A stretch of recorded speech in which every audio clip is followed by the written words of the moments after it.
Dari perkuliahan kita ada yang ingin ditanyakan ya tentang sejarah peradaban Islam. Mungkin Rashid atau Baban ya. Ya.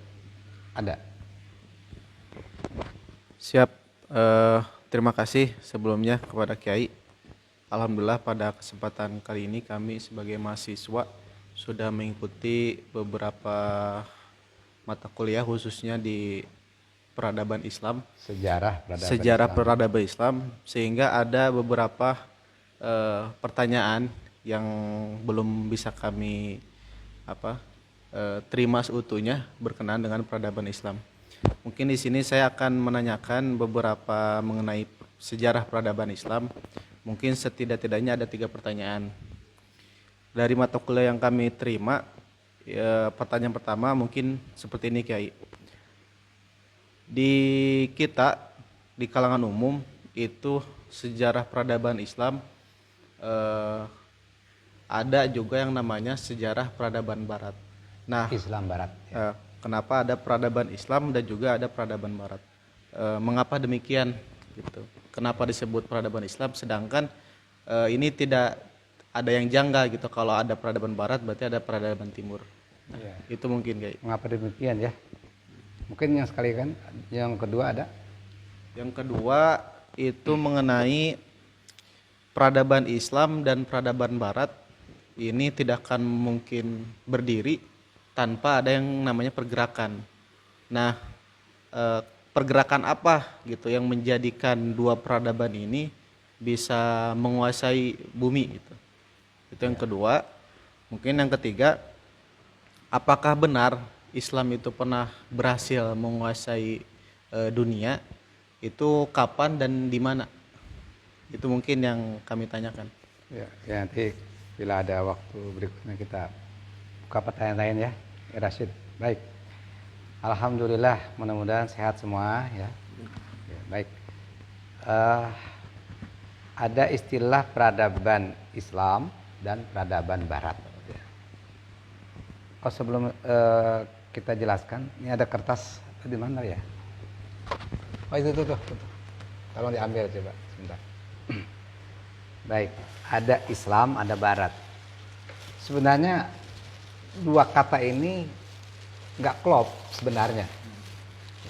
Kalau siang itu malam, jadi jelas ya. Ada siang, ada malam, ada laki, ada wanita.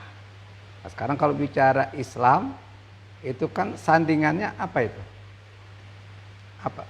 Lawannya Islam apa? Kafir. Ya boleh kafir atau yang lain apa lagi? Non Muslim. Ya non Islam. Kan ini Islam itu agama ya. Ad-din atau keyakinan. Berarti ada peradaban keyakinan A, keyakinan B. Begitu ya. Nah, ini sementara tidak. Barat Islam. Sementaranya harusnya kan kalau Barat ada Timur. Peradaban Barat dan Timur. Mengapa demikian? Begitu. Sesungguhnya memang ini istilah yang sudah terbiasa didengar. Ada istilah peradaban Islam, peradaban Barat. Padahal yang disebut Barat itu sandingannya Timur. Kita lihat peta sekarang ya. Kita lihat peta dikatakan Barat dan Timur. Dikatakan Barat dan Timur itu kalau kita melihat peta seperti ini. Ya ini contoh. Ya. Kita lihat nih peta. Di sini ada gambar. Ya. Gambar ya. Ini Arab ya. Daerah Arab ya. Tahu ya? Bumi kan bergerak kemari ya. Nah, mana barat? Sebelah baratnya Mekah mana? Atau sebelah baratnya Madinah? Ini Mekah ya. Ini Saudi. Kebacaan ya? Saudi Arab. Ya, dulu nggak ada istilah Saudi ya. Ini Saudi kan karena sebuah kerajaan yang dibengkeli oleh Inggris untuk menyaingi kekhilafahan Turki Utsmani. Ini Arab ya, Arab. Ini Mekah, ini Madinah. Mana timur? Coba mana timur? Coba. Rashid mana timur? Mana timur? Sini. Nah, dia akan bergerak kemana ini? Ini timur ya? Ini kemana? Ini barat ya? Barat. Ini barat. Oke. Kita lihat. Mana terbalik kali? Ya. Ini timur ya. Ini barat ya. Baik, kita lihat ini Mekah di sini. Ya, oke. Mekah di sini. Ya, oke, Mekah di sini. Nah, di sini Mekah nih yang ke arah mana ini? Ini mana nih? Barat. Ke arah mana? Nah, ke arah di sini nih. Ini kemana ini? Timur ya? Timur. Ini timur. Ini ada Iran ya? Iya. Iran di Irak. Irak dekat ya? Nah, berbicara Iran itu kan dulu Persia ya? Iya, betul. Persia itu sebelah timur. Sebelah timurnya Mekah. Baik? Paham ya? Nah, inilah kerajaan Persia. Dari Irak terus kemarin nih Persia, wilayah kekuasaan. Ini timur. Ya. Nah, sementara yang dari sebelah baratnya atau matahari terbenamnya dari Mekah atau Madinah, ini wilayah barat. Ya. Di sini ada Turki. Ya. Ada Turki. Sebelumnya ada Turki, di sini ada Syria. Syria itu termasuk wilayah Romawi dulu. Di sini Romawi ya, kemarin Romawi, sini Persia. Jadi ini barat Romawi, kerajaan Romawi, ya ahli kitab. Nah, ini kerajaan Persia yang musyrik. Paham? Ini pakai agama, ini tidak pakai agama. Meskipun agamanya, maaf, dalam tanda petik, sudah dipalsukan walau alam bisawab, ya, seperti itu. Tapi ini enggak, Islam di tengah-tengah di sini. Dan memang peradaban pertama kali muncul di daerah sini. Kalau kita baca Al-Qur'an ya, misalnya dalam surat Ali Imran, A'udzubillahi minasyaitonirrajim. Bismillahirrahmanirrahim. Inna awwala baitin wudi'a lin-nasi lalladzi bi Bakkah mubarakan wa hudan lil alamin. Jadi kesimpulan dari ayat ini bahwa rumah ibadah pertama kali yang muncul ada di dunia ini adalah di Mekah. Nah, itu. Dan kalau kita bicara haji, al-hajju Arafah. Haji itu Arafah. Nah, Arafah itu adalah pertemuan dua hamba Allah yang berpisah ratusan tahun lamanya, ya, yaitu Nabi Adam dan istri beliau, ibu kita, Hawa, bertemu di mana? Arafah. Arafah daerah Mekah. Ya. Jadi memang peradaban pertama manusia ya dari Mekah awal-awalnya. Oke ya. Nah, gitu. Kemudian setelah Nabi Adam muncul Nabi Idris, terus Nabi Nuh. Bahkan Nabi Nuh itu bahtera beliau, ya, bisa di zoom ini. Nah, beliau kan bahteranya atau apa namanya kapal besar beliau itu terdampar di daerah Jud. Jud itu Turki, bisa dilihat ini di zoom aja, bok mari aja ini. Ya, ini Turki di sini, ini Turki. Ya, ya. Jadi manusia itu hanya sekitar ini aja. Ya. Ya, yang Allah selamatkan di sini, ya, daerah, ya sekitar Mekah, ini aja sini. Ini, kalau ini global begini ya. Nah, jadi manusia belum ada sampai ke sini, belum ada.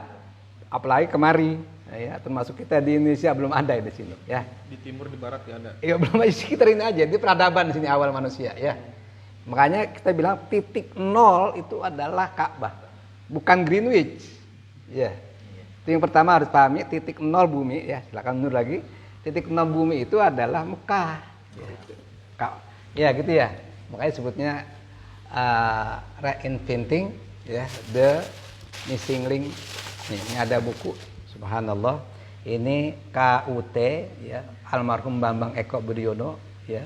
Dr. Bambang Eko Budiono menuliskan buku Ka'bah Universal Time Reinventing the Missing Islamic Time System.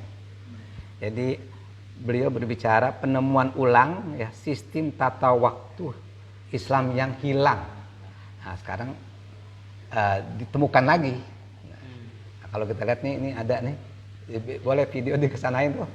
Nah ini contoh ya kalender KUT ya, ya di mana titik nolnya bukan Greenwich tapi Ka'bah atau Mekah. Ini peradaban bicara ini. Yang kedua, awal hari bukan tengah malam. Jadi pergantian hari, pergantian tanggal itu bukan tengah malam. Orang bilangnya 00 lewat 00 itu tengah malam, jam 12 malam. Itu bukan konsep Islam, konsep Barat, katakanlah begitu. Nah, Islam itu titik nolnya Mekah atau Ka'bah. Yang kedua, awal hari itu maghrib, dan itu dikenalkan sejak zaman Nabi Adam sampai Nabi Muhammad SAW. Jadi umat Islam itu meyakini awal hari itu adalah maghrib. Jadi menyebutnya dini hari, jadi hari yang masih muda itu maghrib. Sehingga maghrib itu jam 00 lewat 00 sekitar itulah. Ya. Jadi kalau itu sebutnya KUT. Kalau GMT maghrib itu jam 18 kan. Nah, ini jam 00 lewat 00. Ini peradaban ya. Jadi mengenalnya itu. Ya, jadi sangat jauh. Nah, makanya hari itu memang hanya 7, Ahad, Isnain, Selasa, Arbi'ah, Khamis, Jumat, Sabat. Itu 7 hari. Baik. Di mana bulan-bulannya ya awalnya Rabiul Awal, Rabiul Akhir, Jumadil Awal, Jumadil Akhir. Jadi kalau kita bicara Rabiul Awal tuh rame lagi nih tentang lahirnya Nabi, hijrahnya Nabi, sampai wafatnya Rasulullah Sallallahu Alaihi Wasallam. Paham ya? Bisa dilihat di zoom lagi nih, lihat dulu sebelum kita bicara sejarah Islam dan sejarah Barat, peradaban Islam peradaban Barat. Baik, ini kita lihat sini. Nah ini ya, nih kita lihat nih kak, nih ya. Makanya orang bilang sebutnya apa tadi? ISIS ya. Ya, Irak, ya, di sini Irak ya. Ini Irak ya. Syria. Mana Syria? Syria di sini ya. Tuh, Syria. Baik, bisa baca nggak? Mana. Nih, ini ya. Tuh. Ini Iran ya, ini Iran. Ini Irak. Baghdad, Babilonia. Nabi Ibrahim, ya. Oke, kalau sejarah sana loh. Kemudian di Irak, di sini Syria, ini Syria nih ya. Makanya titik nolnya Mekah ke arah mana nih? Ke arah mana ini? Ke arah timur ini Irak, ke arah baratnya apa sih? Syria. Makanya biasa orang bilang ISIS, Islamic State, Irak, Syria. Begitu sebenarnya. Nah, ini daerah-daerah peradaban di sini. Oke. Nah, baik sampai di situ. Nah, ini bumi bergerak begini nih. Set, nih titik awalnya Mekah, katakanlah Mekah hari Senin di sini, ya, atau hari Ahad lah. Hari Ahad, tanggal berubah di waktu maghrib, di Mekah ya. Bergerak kemari, nah, 1 jam berikutnya ini ada Turki. Turki baru ya, hari Ahad. Oke. Di mana Mekah sudah malam, mulai malam. Turki baru maghrib. Ya, ini Turki nih, Ankara. Bisa lihat tadi apa bukunya? Apa namanya? Ya, kertas bukan? Kertas ini, ambil. Ya, ada fotokopian. Baik, kita lihat. Ya. Nah, dilihat di sini. Lagi ambil. Nggak bisa dilihat nih. Kita lihat, oh, ini gambar ini tuh, ya. Di sini ada Mekah ya, Mekah ya. Mekah, Ankara, Roma, ini ya dia. Terus London, terus sampai dengan di sini ada Jakarta. Ini Jakarta ya. Ini Jakarta kita ya. Nah, terus di sini Iran, Teheran. Oke ya. Ini baru ketemu Mekah lagi. Kita lihat di atasnya sini ya. Dari sini. Kita di ujung ini ya, lihat ini 0. Jadi Mekah itu 0 derajat Ka'bah. Ya. Titik nolnya ya, Mekah. Kemudian 15 derajat di Turki di sini ya, Ankara. Terus lihat tuh. Ini 15 derajat ini ya. Ya 1 jam itu 1 jam 15 derajat. Terus sampai ke sini ya, Teheran ya. Teheran berapa? 345. Berarti 23 jam. Ya, Mekah sudah berjalan hari Ahad 23 jam, ya. Ya. Betul nggak? Maka maghriblah di sini nih, di mana di Iran, Teheran. Ya. Sementara Mekah belum, masih siang. Tapi walaupun masih siang, ya belum maghrib, tapi dia udah hari apa ini? Sudah hari apa Mekah? Sudah hari Ahadnya 23 jam. Nah, begitu masuk di sini dia sudah baru hari Ahad masuknya. Ahad baru 0 jam. Baru masuk. Kembalilah kemari ke Mekah. Dan Mekah 1 jam berikutnya bukan hari Ahad, hari Senin. Ya. Ahad hari Senin, ya. walaupun maghribnya belakangan, paham nih sama saya? Nah, sementara Iran itu baru hari Minggu, tapi sudah mendekati Isya. Paham nih? Iya. Betul. Iran itu sudah Isya, ya, sudah Isya, tapi baru hari Sabtu. Sementara di Mekah sudah hari Ahad. Itu idealnya begitu ya. Baik, kita yang di Jakarta, coba lihat Jakarta nih. Jakarta mana? Jakarta. Sini Jakarta ya. Tuh. Berapa tuh? 300 derajat bujur Ka'bah. Oke ya. Udah ya. Jadi kita ini sudah bukannya Isya lagi, udah 4 jam setelah maghribnya. Ya, tapi baru hari Sabtu. Betul, sudah malam kita. Udah 4 jam lebih dulu dari Mekah, betul. Tapi baru hari Sabtu. Sementara Mekah, walaupun baru maghrib, dia sudah hari Ahad. Apa nih? Paham nih? Iya, jadi memang terdengarnya duluan, betul, tapi harinya belakangan. Nah, sekarang kan mengapa terjadi demikian berbeda? Karena nanti kita bicarakan deh. Karena tahun 1883 terjadi pergeseran titik nolnya dari Mekah ke Fiji. Nah, Fiji itu adalah mana Fiji nih? Kita lihat Fiji, mana Fiji? Nah, ini Fiji. Fiji nih. Kita lihat di sini Fiji. Nih Fiji nih. Ada Fiji? Iya. Coba lihat. Nah, dari Fiji nolnya. Fiji ya. Nah, Fiji duluan di sini antara Fiji sampai melewati antara Fiji sampai Iran tuh hari dipercepat. Harusnya hari Senin, tapi sudah dibilang hari Selasa, kira-kira seperti itu. Karena dianggapnya bujur timur dianggapnya. Di dalam Islam itu tidak mengenal bujur timur sebenarnya, tidak mengenal bujur barat, karena bumi ini bulat seperti ini. Mana bulat, mana timur. Ya, la syarqiyah wala. Kita kan baca tuh ayat, ada ya? Allahu nurus samawati wal ardi matalu nurihi kamiskatin fiha misbah al misbahu fi zujajah az-zujajah ka'annaha kaukabun durrin yuqadu min syajaratin zaitunatin. Lain la syarqiyah, tidak ada barat, tidak ada timur, tidak ada barat. Sebenarnya timur itu adalah matahari terbit, barat itu maghrib, daerah matahari terbenam. Jadi ketika melihat ke Mekah ke sini, jadi Rasulullah atau kita yang ada di sini ini melihat matahari terbit. Kemari melihat matahari terbenam. Ini adalah barat, ini timur. Kalau jujur mengatakan peradaban barat, berarti ada peradaban Romawi kemari.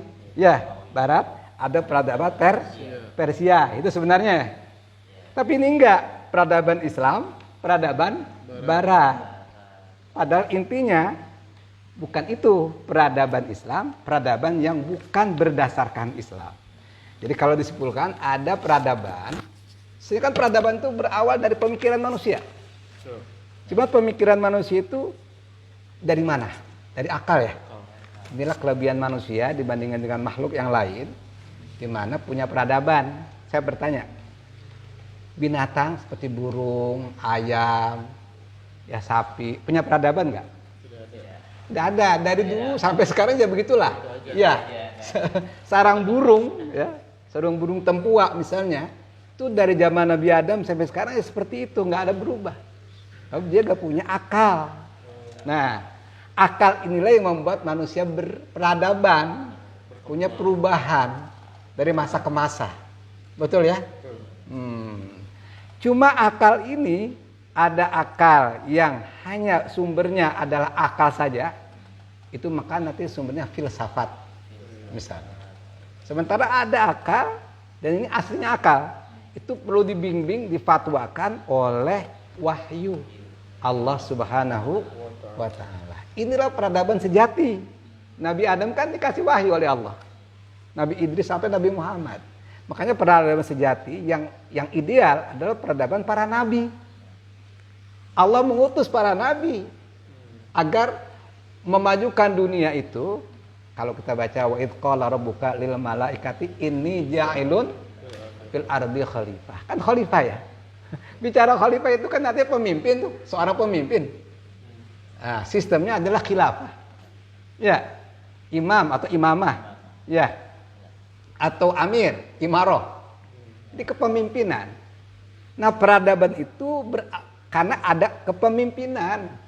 Ada pemimpin, ada yang dipimpin, ada kesetiaan antara yang dipimpin dengan yang memimpin, followership dan leadership. Nah itu semua bergerak peradaban. Karena faktor apa? Tanya. Karena pertanyaan lagi nih. Peradaban itu terjadi apakah peradaban orang bilang barat atau peradaban non-Islam? Ya.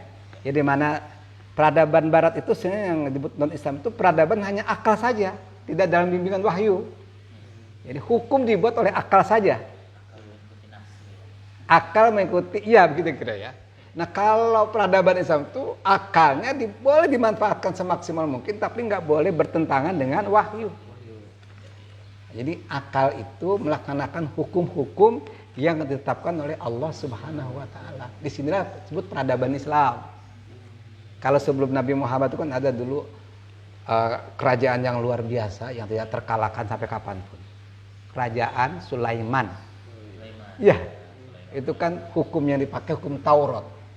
Ya, di samping ada Zabur.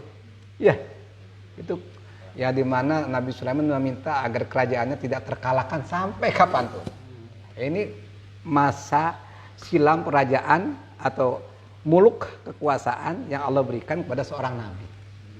Nah, kemudian nabi-nabi berikutnya dari kalangan Bani Arabi, ya kan ada dua tuh, dari Bani Israel atau Bani Yakub dan Bani Ismail, Nabi Muhammad. Nah, Allah berikan juga kepada Rasulullah Muhammad. Ya, ada kekuasaan yang Allah berikan nanti. Nah, inilah kita bilang peradaban yang kita maksud sekarang. Ya. Nah itu bergerak, itu terjadinya peradaban tadi itu faktor apa? Gerakan apa yang bisa membuat dua peradaban itu muncul di dunia? Gerakan apa? Gerakan pendidikan, gerakan ekonomi, gerakan budaya, gerakan apa ya?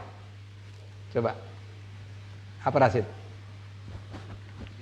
Yang membuat mereka itu jadi muncul di dunia. Gerakan apa? Jawab apa? Gerakan doa bersama, gerakan sholat berjamaah kalau kita orang Islam, atau gerakan zikir, gerakan majlis taklim kemana-mana, gerakan Isra Mi'raj setiap bulan Rajab.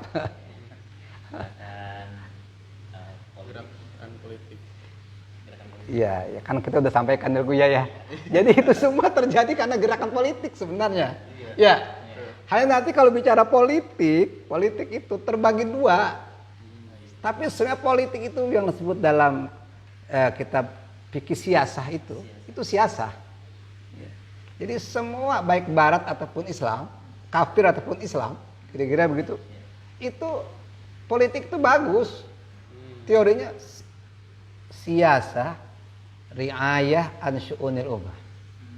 Jadi melayani urusan umat, urusan publik. Jadi tugas khalifah dalam kekhilafahannya, tugas imam sebagai keimamahannya, tugas amir sebagai keimarohannya adalah bagaimana menciptakan sebuah pelayanan kepada publik. Paham nih? Supaya publik merasakan keadilan, kesejahteraan, kenyamanan, apapun agamanya. Apakah mau Islam, mau Kristen, mau Hindu, Buddha, merasakan nyaman di kekuasaan politik tersebut. Itu teorinya memang begitu. Dan itu diwujudkan di masa Nabi Sulaiman. Dan itu pun diwujudkan di masa Rasulullah SAW. Di masa sahabat Nabi Al-Khulafaur Rasyidin. Di masa tabi'in. Yang kalau kita baca dalam sejarah Islam, nanti kan pertanyaan ketiga nih ya. Itu sampai 13,5 abad peradaban Islam, kejayaan Islam. Ya, hampir 2/3 belahan bumi. Bukan main-main ini. Kita bangga sebagai seorang muslim, ya, Islam itu memimpin peradaban dunia sampai 2/3 belahan bumi. Saya katakan peradaban Islam, bukan peradaban umat Islam. Beda. Kalau peradaban umat Islam berarti umat Islam yang membuat peradaban, bukan. Betul, memang betul, tapi bukan pemikiran dari akal. Sebetulnya peradaban Islam berarti yang membuat itu karena umat Islam berekspresi melaksanakan hukum-hukum syariat. 13,5 abad, 2/3 belahan bumi. Nah itu semua ada gerakan politik sebenarnya. Ya bicara kepemimpinan kan bicara politik. Itu politik itu adalah riayah an syu'unil ummah. Dan telah dibuktikan Islam menguasai dunia itu umat non muslim sekalipun merasakan keadilan dan kenyamanan. Itu tidak ada kisahnya Islam itu menjajah, merampok. Ya. Nah, sementara politik yang kita rasakan sekarang, ya, terutama setelah pasca runtuhnya khilafah Turki Utsmani, ya, 3 Maret 1924, itu bukan dari ayat tapi jibayah. Jibayah itu artinya merampok urusan publik. Jadi publik itu hak-haknya diambil oleh kepemimpinannya. Jadi misalnya tanah rakyat diambil. Demi kepentingan siapa? Demi kepentingan pemilik modal atau oligarki atau konglomerat. Seperti itulah kapitalis. Makanya muncul ideologi kapitalis. Ya, itu karena konsep sekularisasi, sekularisme, memisahkan agama dengan dunia. Maka muncul. Nah, kita lihat sebentar. Bagaimana Rasul? Rasul itu kalau dalam sejarah itu beliau itu disebut pendiri. Ya, Allah takdirkan beliau berdirilah sebuah negara yang super modern. Karena sebelum Nabi lahir pun sudah ada konsep demokrasi, kekuasaan hukum, kedaulatan hukum di tangan manusia, sebagian rakyat, oleh anggota legislatif. Itu konsep Yunani. Yunani ya. Nah, sementara di sebelah barat di sini itu ada Romawi. Itu adalah negara otokrasi, kedaulatan hukum di tangan raja. Kalau ini banyak orang yang membuat hukum, tapi hanya akal yang dipakai, bukan wahyu ya. Nah ini hanya kemauan satu orang. Nah Rasulullah itu di Madinah. Nah sini kita aja, mana Rasulnya di sini ya. Nah sini di Madinah beliau itu bukan menggunakan demokrasi, bukan menggunakan otokrasi. Yang digunakan hukum syariat dengan piagam Madinah. Luar biasa ya. Sehingga memecahkan masalah, tidak ada cara lain. Ikutilah Rasul, uswah hasanahnya adalah Rasulullah. Dengan konsep negara yang super modern. Bukan demokrasi, bukan otokrasi. Mungkin sekedar ini yang dapat kita sampaikan jawaban meskipun mungkin belum memuaskan jawabannya. Cukup ya. Nanti kalau ada nanti kita yang lainnya.